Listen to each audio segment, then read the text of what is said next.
La persona que tengo delante nació 30 años después que Fidel Castro y es bastante conocido. Yo diría que no tanto como él, me refiero en el mundo, porque estuvo 16 años en cárceles norteamericanas por infiltrar grupos terroristas en el sur de la Florida. Estoy hablando de uno de los 5 héroes cubanos presos en cárceles norteamericanas hasta diciembre del 2014. No él vino un par de años antes, cumplió totalmente su condena, era la de más baja condena. Está con nosotros René González Segueret. Nació el mismo día que Fidel Castro. 30 años después. ¿Cuánto influyó, si es que influyó en tu vida, haber nacido el mismo día que Fidel Castro? No, yo creo que todo influye en todo. Tú no llegas a tener conciencia de esas cosas hasta que pasa el tiempo. Un día de pronto alguien en la familia dijo, contra, pero si es el mismo día de Fidel, ya yo tenía 10, 11 años. Y bueno, a partir de ahí, por supuesto, la vieja estaba de lo más contenta y para mí fue motivo de orgullo. Yo creo que sí, que en cierto modo, que a veces te lo recuerden como revolucionario, por supuesto, que fuiste formado por la generación de los hijos de Fidel, siempre eso influye como un compromiso y obviamente yo creo que es parte de las cosas que me enorgullecen, aunque fue un accidente, pero bueno, hay accidentes que son para bien y ese fue uno de ellos. Y que haya sido en el año 56. Pero yo estaba pensando ahora mismo que dijiste de la generación de los hijos de Fidel. Es literal, porque además tú llegas a Cuba repatriado con 5 o 6 años y entras ya en el mare magnum de la revolución, te becas con esa edad. Nosotros somos hijos de la generación de Centenario. Y bueno, Fidel es el máximo exponente de esa generación. Y nuestros padres hicieron la revolución, la defendieron y nosotros los crecimos viéndolo en ese proceso. Y nos consideramos hijos de esa generación. Ahora tú te vas en el año 90, infiltras grupos terroristas en el sur de la Florida, donde grupos que le deseaban, hasta el último minuto, desearon la muerte de Fidel Castro. ¿Cómo podías celebrar tu cumpleaños el 13 de agosto? O lo celebrabas bajo qué? Bueno, no, en esos años sencillamente celebraba mi cumpleaños, públicamente. Pero bueno, siempre por dentro hacía un brindis, por supuesto, por la salud del comandante. Obviamente para aquel elemento que yo estaba infiltrando, el día del cumpleaños de Fidel no estaba en el calendario. Ellos soñaron siempre con la muerte de Fidel.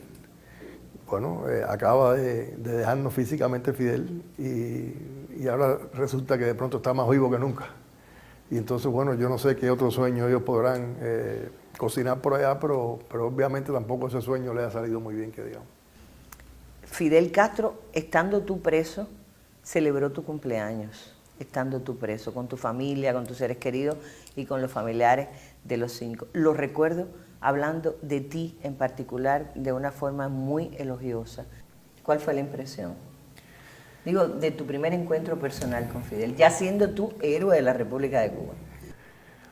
Nada, yo siempre apelo a la frase que tanto le gustó, que toda la gloria del mundo cabe en un grano de maíz, cuando recuerdo ese encuentro con Fidel. Y bueno, yo creo que él reafirma mi impresión con esta voluntad de que su lugar de descanso asemeje un grano de maíz. Porque de pronto llegas a ese lugar en que reside toda la gloria del mundo y te encuentras un hombre sencillo, afable, que te recibe con una nobleza y una humildad. Y no solamente él, sino toda la familia. Tú lo notas en el ambiente cuando llegas. A mí me impresionó que cuando yo ya voy de salida, que Dalia me haya dicho gracias por existir. Figúrate tú, la esposa de Fidel decirme a mí gracias por existir. Y te das cuenta de eso enseguida, de que es un hombre que nunca se tomó a pecho todas las glorias que acumuló en su fructífera vida. Y que todo lo que hizo, lo hizo pensando en los demás y sobre todo en el futuro.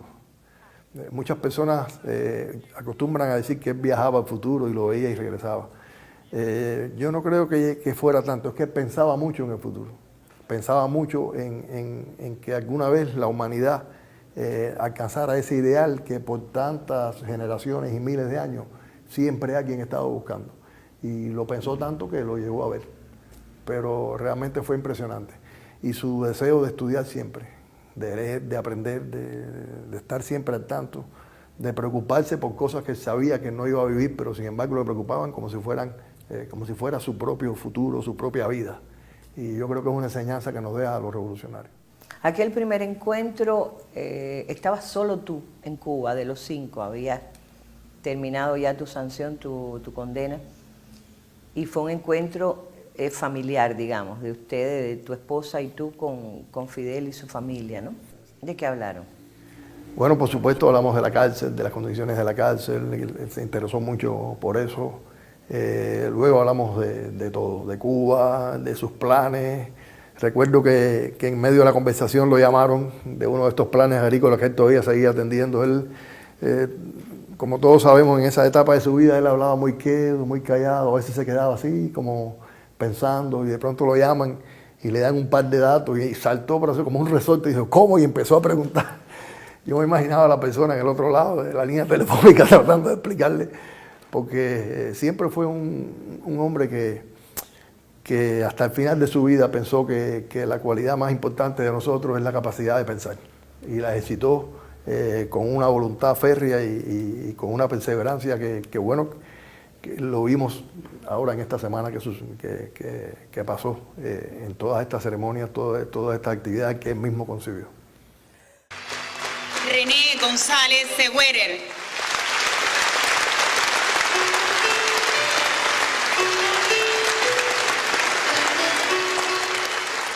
Pasan los meses y regresan todos, los 3 que quedaban, y se produce por fin el encuentro de los 5 con Fidel. Cuéntame de ese encuentro. Porque se ha dicho poco. Vimos la foto, vimos algunas notas, pero no supimos nunca qué se habló ahí. Yo creo que el encuentro fue una fiesta. Fidel estaba gozoso. Tú sabes que él a veces él asemejaba, se ponía como un niño. Se le salía esa niñez que todos debemos conservar un poco para poder seguir siendo sanos. Y yo creo que había ocasiones en las que él sentía que podía hacerlo. Y esa fue una de esas ocasiones. Y entonces estaba divertido, pero francamente divertido con nosotros, hablando por supuesto de la actualidad internacional y todo, pero dentro de un ambiente muy relajado, muy de amigos, de padre a hijos, como si hubiera 5 vecinos jugando dominó en un lugar y hablando, como puede suceder en cualquier esquina de Cuba, con una naturalidad tremenda, pero siempre con esa profundidad de pensamiento, siempre hablando de la historia, analizando. Y bueno, al final esa frase ¿Qué fue lo que le dijo a Ramón, no, háganse científicos. Yo creo que nos quiso decir que siguiéramos estudiando, que no dejáramos de pensar nunca, que esa es la cualidad que va a salvar al ser humano como especie, la capacidad de pensar y de nuevo la capacidad de preocuparnos por el futuro. Yo creo que el ser humano necesita de eso y Fidel como nadie lo entendió.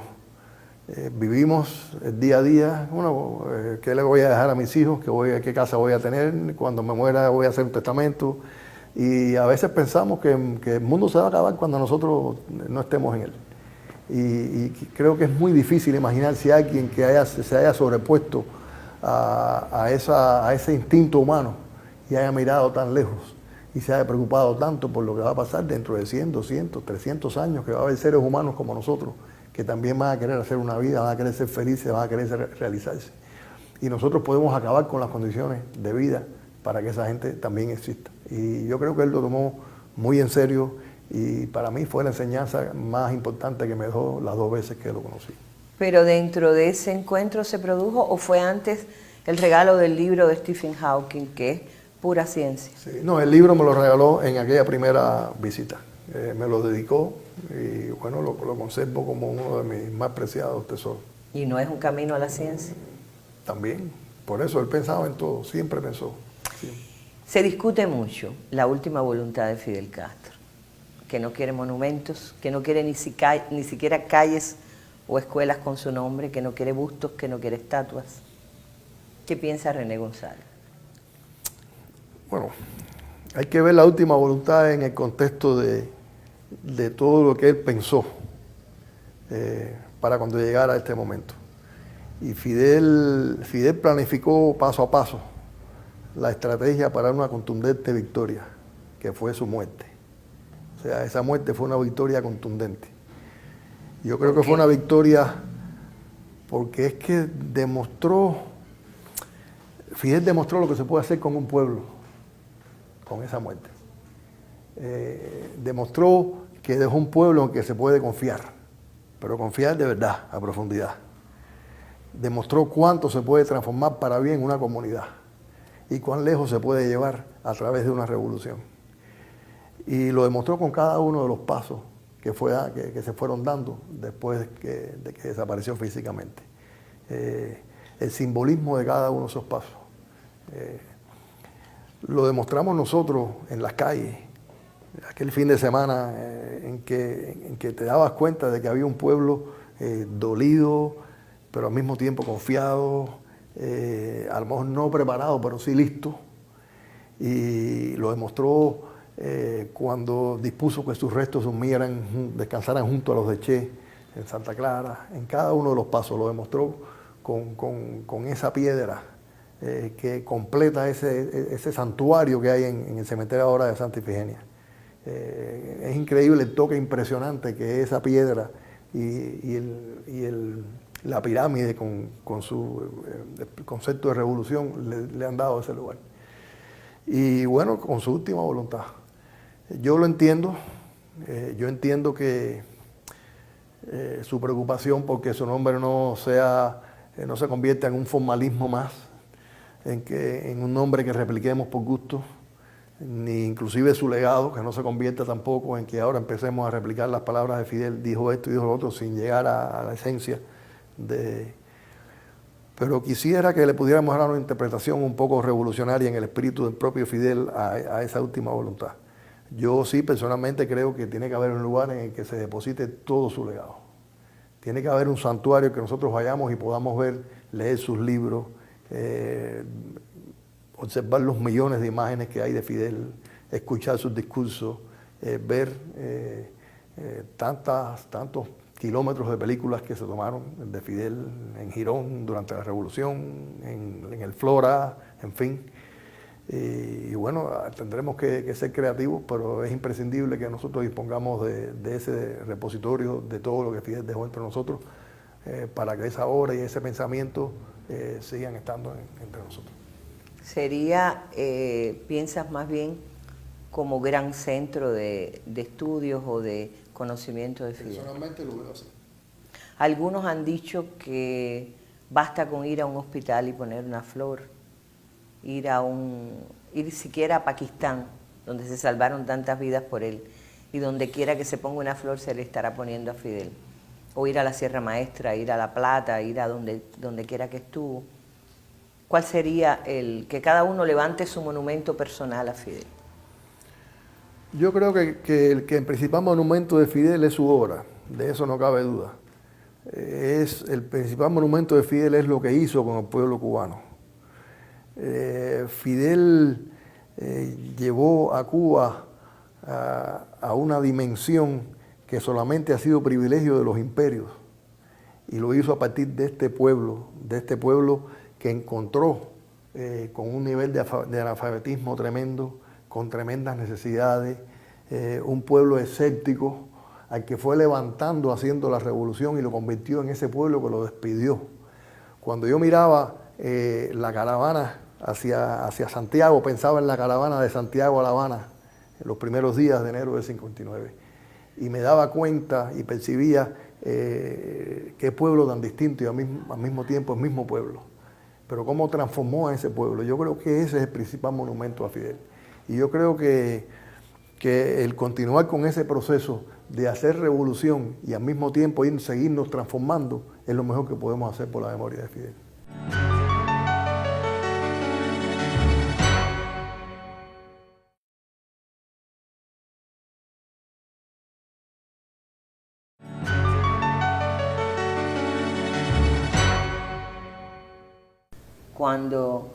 ¿Cómo y cuándo recibiste la noticia que tenía que llegar un día?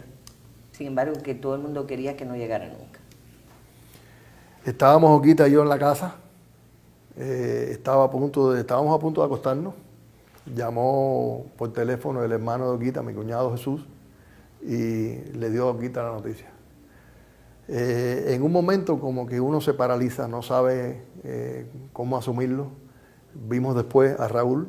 Cuando terminó Raúl, lo primero que hice fue ir a buscar mi bandera cubana y la del 26 y ponerla en la fachada de la casa. Y inicialmente yo dije, bueno, pasó lo que tenía que pasar. Me sentía preparado. En ese momento me sentía preparado. Porque una cosa que nos pasó a nosotros es que tuvimos que prepararnos mucho tiempo para eso cuando estábamos allá. Yo me preparé primero para que sucediera si yo estaba infiltrado en aquellos grupos. Y bueno, en ese momento tenía que fingir una serie de emociones que no sentía y me estaba preparando para eso. Luego, cuando estaba en la cárcel, me preparé para que sucediera cuando estábamos presos y que de pronto nos convirtiéramos en objeto de observación por las autoridades de la cárcel, por la misma contrainteligencia que ellos tienen, la unidad de inteligencia que tienen dentro de la cárcel, porque bueno, a través de nosotros podían ver la reacción de los revolucionarios cubanos. Y en cierto sentido pensé al principio que estaba preparado, pero de pronto empieza a caer sobre ti el peso de la noticia y empiezas a decir, contra, ya, eso es todo, no está aquí. Y empiezas y recuerdo que al próximo día, el día 26 por la mañana, me llamó Marianela de Radio Habana, Cuba, para hacerme una entrevista y no pude terminarla. Y ahí fue que me di cuenta de lo que dolía, lo que estábamos perdiendo. ¿Lloraste? Sí.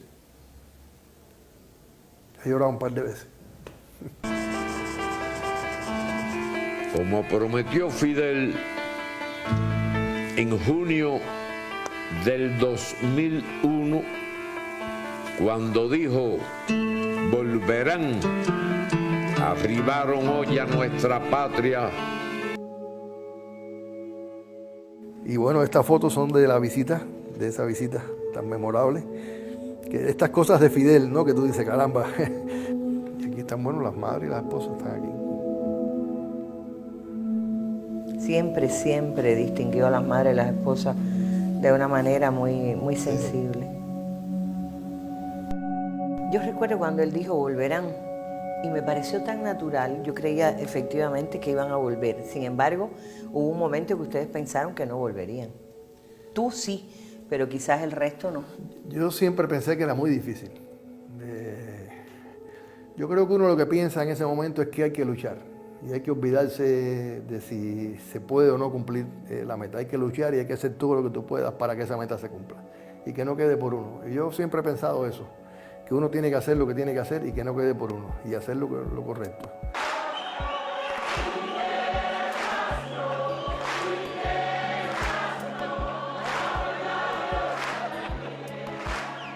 René González se jugó la vida en Estados Unidos infiltrando grupos terroristas, pero ya se había jugado la vida por la independencia de Angola en África. Que también valió la pena. Hay que ir a Sudáfrica para darse, y a Namibia y a Angola para darse cuenta de cómo valió la pena.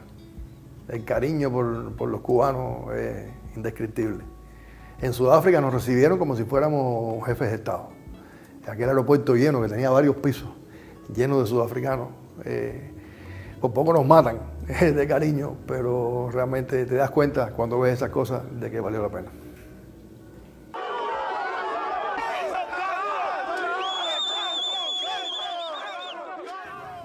Por el pueblo que salió a despedir a Fidel en estos días, mereció la pena.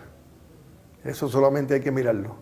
El que no quiera ver eso es un ciego voluntario que no tiene remedio, y yo realmente le extiendo mi más sentido pésame. Este cielo, esta tierra y esta bandera.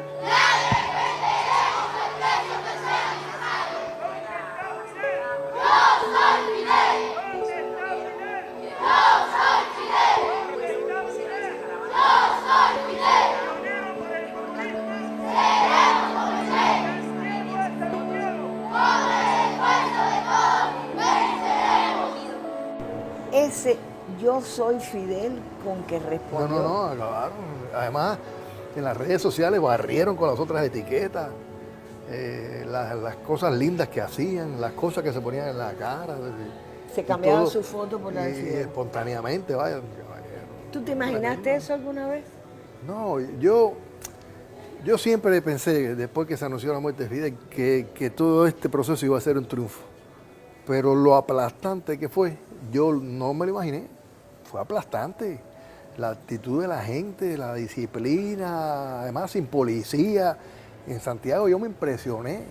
Nosotros llegamos al Parque Césped y ahí no había un policía diciéndole a nadie dónde tenía que estar y todo el mundo estaba en su lugar. Y nosotros llegamos y la misma gente nos fue pasando a nosotros para el ayuntamiento. El espacio estaba vacío, ahí no se había metido nadie. Y la gente nos fue pasando, no, tú pasa para allá. Y al final fueron pasando los que ellos pensaban que tenían que estar ahí. La familia de Raúl estaba en el Parque Césped y no había ido porque pensaban que eso era por organizado. Y nosotros tuvimos que decir, ven para acá si esto es espontáneo aquí. Entonces fue que ellos pasaron, pero una cosa increíble, sin que hubiera un policía diciéndole a la gente no pases, no hagas esto, no hagas lo otro. Y cuando pasó todo ya, que fue tremendo, bueno, el himno, todo, un momento tremendo, veías a los pioneros llorando, una cosa hermosísima, conmovedora. Cuando pasó todo aquello, la avalancha que fue para arriba de nosotros fue tremenda, pero hasta ese momento era o sea, una capacidad para saber en qué momento yo me mantengo en mi lugar, en qué momento puedo ir a hacer lo que quiero. O sea, yo decía, increíble. El recogimiento. Sin que nadie... Y el silencio fue la manera de hablar de la gente. Yo creo que es como cuando tú pierdes un familiar. Yo me estaba, bueno, riendo, bueno, si es posible a veces reírse, ¿no? De las estupideces que se dicen por fuera. Uno de lo que llaman los canales cloacas de Miami, que estaba prohibido reírse, qué sé yo. ¿Quién le prohíbe al cubano que se ría? Y yo recuerdo cuando estábamos en 23 esperando el paso de la caravana, que la gente estaba relajada, se reía de alguna cosita, que sé yo, mi nieto enseñando a un niñito los colores en inglés. Y de pronto cuando él pasó, todo el mundo se sobrecogió. Y cuando ya terminó de pasar, tú veías las lágrimas en la cara de la gente. Eso es lo que hace una persona cuando se muere un familiar. Usted se siente en el velorio y de vez en cuando se acuerda de algo y se ríe. Te acuerdas cuando hizo esto, cuando hizo lo otro y te ríes, pero entonces después llora. Y al final cantas. Es una cosa espontánea, tan natural, que no quiera verlo de nuevo. ¿Y qué cantos, no? ¿Qué cantos? No. ¿Qué cantos? Porque ese canto, los cantos que han salido y los muchachos jóvenes que han salido a cantar. Sí.